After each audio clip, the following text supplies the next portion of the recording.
Hello friends అందరికీ ఈరోజు వీడియోలో కొత్తిమీర పచ్చడి ఎలా ప్రిపేర్ చేసుకోవాలో చూద్దాం. వీడియో చూసే ముందు ప్లీజ్ లైక్ చేసి సబ్స్క్రైబ్ చేసుకోండి ఫ్రెండ్స్ నా ఛానల్ని.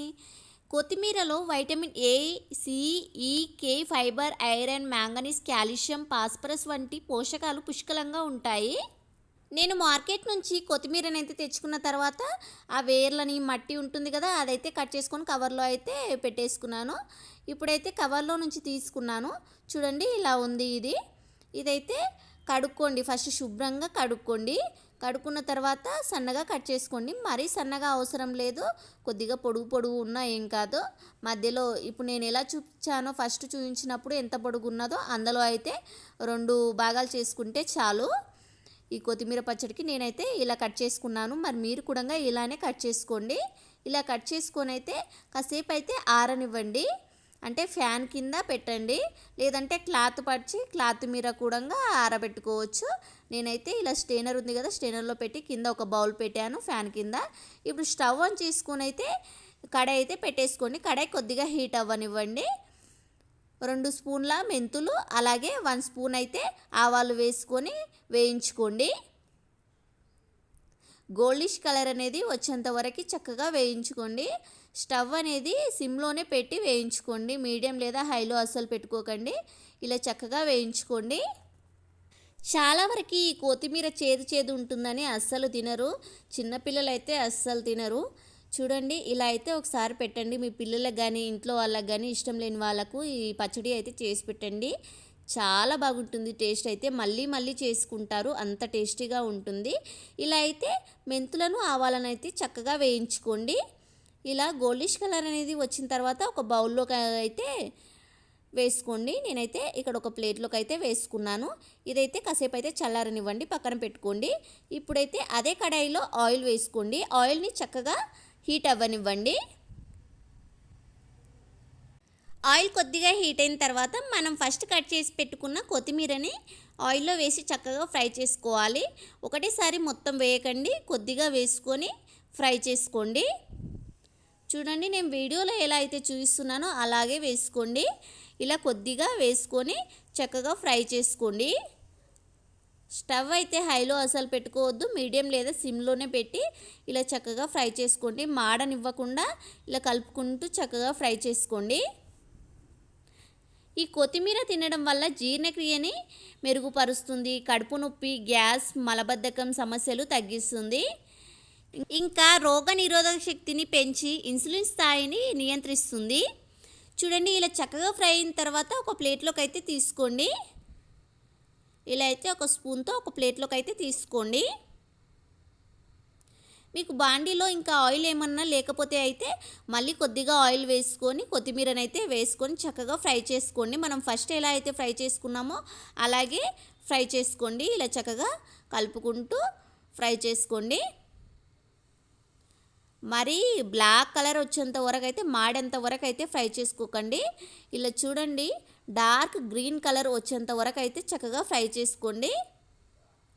వాటర్ ఏం లేకుండా ఫస్ట్ అయితే మనం ఆరబెట్టుకుంటే మంచిగా ఉంటుంది టేస్ట్ అయితే.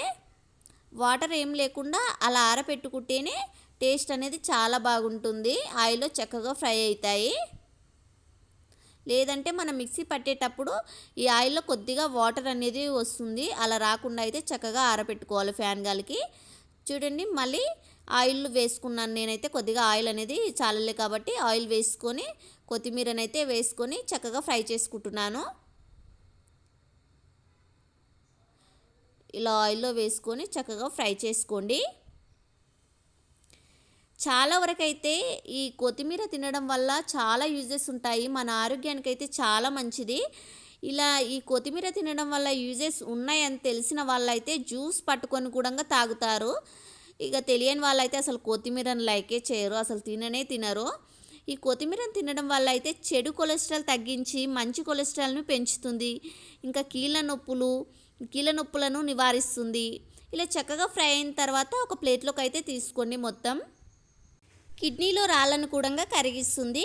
ఇప్పుడైతే ఇది ఒక ప్లేట్లోకి తీసుకున్న తర్వాత మనం ఫస్ట్ వేయించుకున్న మెంతులు ఆవాలని మిక్సీ బౌల్లో వేసి అయితే పౌడర్ పట్టేసుకోండి.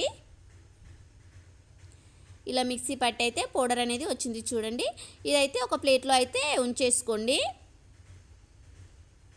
ఇలా ఒక ప్లేట్లో అయితే సైడ్కి అయితే పెట్టేసుకోండి. ఇప్పుడు కొత్తిమీరను మనము ఫ్రై చేసుకున్నాం కదా, అదైతే కొద్దిగా చల్లారుంటుంది. ఈలోపు అదైతే మిక్సీ బౌల్లో వేసుకోండి. చక్కగా ఎక్కడ కింద పడకుండా అయితే మిక్సీ బౌల్లో వేసుకోండి. ఇప్పుడు కొద్దిగా చింతపండును వేడి వాటర్లో ఇలా రసం అనేది తీసేసుకోండి. వేడి వాటర్తోనే రసం తీసేసుకోవాలి, చిక్కగా తీసుకోవాలి. పులుపు ఎక్కువగా తినే వాళ్ళైతే కొద్దిగా చింతపండు అనేది ఎక్కువగానే వేసుకోవచ్చు. ఇప్పుడు అదే బాండీలో కొద్దిగా ఆయిల్ ఉంది నా దాంట్లో అయితే, లేకపోతే ఆయిల్ అనేది వేసుకోండి. స్టవ్ ఆన్ చేసుకొని ఆయిల్లో చింతపండు రసం అనేది వేసుకోండి. చింతపండు రసం అనేది ఆయిల్లో వేసుకొని చక్కగా ఫ్రై చేసుకోండి. చక్కగా కలుపుకుంటూ ఇలా ఫ్రై చేసుకోండి. చింతపండు రసం అనేది మంచిగా ఫ్రై అయితే ఆయిల్ అనేది పైకి తేలుతుంది. ఈ చింతపండు రసంని ఇలా ఆయిల్లో చక్కగా ఫ్రై చేసుకోండి కలుపుకుంటూ. చూడండి ఆయిల్ అనేది కొద్దిగా పైకి వచ్చింది. ఇలా వచ్చినప్పుడైతే స్టవ్ అనేది ఆఫ్ చేసేసుకోండి. ఆఫ్ చేసేసుకొని ఆ చింతపండు రసంని మిక్సీ బౌల్లో కొత్తిమీర వేసుకున్నాం కదా, అందులో అయితే వేసుకోండి. ఈ కొత్తిమీర తినడం వల్ల కడుపు ఉబ్బరం, గ్యాస్, వికారం, కడుపు నొప్పి, ఇంకా ఆకలి వంటి జీర్ణ సమస్యలను తగ్గిస్తుంది. ఇలా చక్కగా చింతపండును వేసుకున్న తర్వాత క్యాప్ అయితే పెట్టేసుకోండి. క్యాప్ పెట్టేసుకొని చక్కగా మిక్సీ అయితే పట్టుకోండి. మరీ మెత్తగా అయితే పట్టుకోకండి, కొద్దిగా కచ్చాపచ్చగా పట్టేసుకోండి. చూసారు కదా, ఇలా అయితే పట్టేసుకోండి. మీకు ఇష్టమైతే మెత్తగా కూడా పట్టుకోవచ్చు. ఇప్పుడు స్టవ్ ఆన్ చేసుకొని అదే కడాయిలో ఆయిల్ వేసుకోండి. ఆయిల్ కొద్దిగా ఎక్కువగానే పడుతుంది ఈ పచ్చడికి అయితే. ఇలా ఆయిల్ కొద్దిగా హీట్ అవ్వనివ్వండి. ఆయిల్ కొద్దిగా హీట్ అయిన తర్వాత జీలకర్ర వేసుకోండి. ఆవాలైతే ఏం వేసుకోవద్దు, ఆవాల పొడి మనం పట్టుకున్నాం కదా, అందుకోసమే ఏం వేసుకోవద్దు. జీలకర్రనైతే చక్కగా ఆయిల్లో ఇలా స్పూన్తో కలుపుకుంటూ ఫ్రై చేసుకోండి. జీలకర్ర గోల్డిష్ కలర్ వచ్చిన తర్వాతనే వేరేవి పోసు దినుసులు వేసుకోవాలి.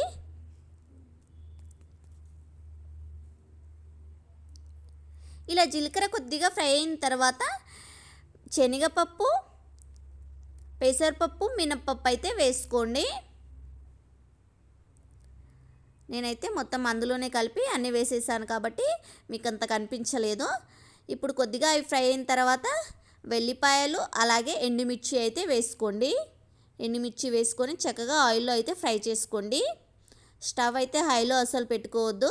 ఇలా కొద్దిగా ఫ్రై అయినప్పుడు పసుపు వేసుకోండి. పసుపు, కరివేపాకు వేసి మొత్తం మిక్స్ అయ్యేలా కలుపుకోండి. అవన్నీ అయితే చక్కగా ఫ్రై అయితే అవ్వనివ్వండి. ఆ పప్పులు మొత్తం గోల్డిష్ కలర్ అనేది రావాలి, మొత్తం అయితే మాడనివ్వకండి. ఇప్పుడైతే స్టవ్ అనేది ఆఫ్ చేసేసుకుంటున్నాను. మొత్తం కలర్ అనేది చక్కగా వచ్చింది కాబట్టి ఇలా స్టవ్ అనేది ఆఫ్ చేసేసుకున్న తర్వాత మనం ఫస్ట్ మిక్సీ పట్టుకున్న కొత్తిమీర చట్నీని అందులో వేసుకోండి. స్టవ్ అయితే ఆఫ్ చేయండి. ఆఫ్ చేసి కొత్తిమీర పచ్చడిని ఆయిల్లో వేసుకోవాలి, లేదంటే స్టవ్ ఆన్ చేసుకుంటే మొత్తం మాడిపోతుంది. ఇలా ఆఫ్ చేసుకొని కొత్తిమీర పచ్చడిని అందులో వేసుకొని మొత్తం కలిసేట్టు కలుపుకోండి. ఆయిల్లో చక్కగా మిక్స్ అయ్యేలా కలుపుకోండి. ఇలా కలుపుకునేటప్పుడు మీ రుచికి తగ్గట్టు సాల్ట్ అలాగే కారం నేనైతే ఒక 2 స్పూన్స్ అలా వేసుకున్నాను. మీరు ఎంత తింటారో అంత అయితే వేసుకోవచ్చు. అలాగే మనం ఫస్ట్ మెంతులు, ఆవాల పొడి అయితే పట్టుకున్నాం కదా, అదైతే ఒక స్పూన్ వేస్తున్నాను. మరీ ఎక్కువగా వేసుకోవద్దు, అలా వేసుకోవడం వల్ల చేదు అనేది వస్తుంది మెంతుల వల్ల. ఒక స్పూన్ అయితే వేసి కలుపుకోండి. ఒకవేళ మీరు ఎక్కువగానే పచ్చడి పెట్టుకుంటే మాత్రం ఈ మెంతులు, ఆవాల పొడి కొద్దిగానే ఎక్కువగానే తీసుకోండి.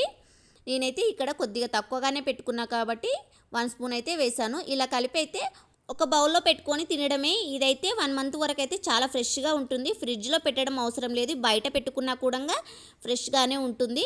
చూసారు కదా, ఎంతో సింపుల్ అండ్ టేస్టీగా కొత్తిమీర పచ్చడి అయితే రెడీ అయింది. మరి ఈ వీడియో మీకు నచ్చినట్టయితే లైక్ చేసి సబ్స్క్రైబ్ చేసుకోండి ఫ్రెండ్స్. Thank you.